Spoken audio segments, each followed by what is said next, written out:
ఇంద్రియాణి పరాణ్యాహుః ఇంద్రియేభ్యః పరం మనః మనసస్తు పరా బుద్ధిః యో బుద్ధేః పరతస్తు సః ఏవం బుద్ధేః పరం బుద్ధ్వా సంస్తభ్యాత్మానమాత్మనా జహి శత్రుం మహాబాహో కామరూపం దురాసదం.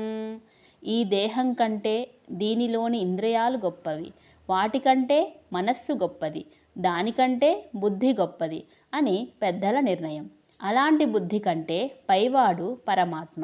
ఈ విధంగా బుద్ధిని దాటి ఉన్న పరమాత్మను గుర్తించి మనస్సుతో నిగ్రహించి అర్థం చేసుకోవడానికే కష్టమైన కామశత్రువును సంహరించు.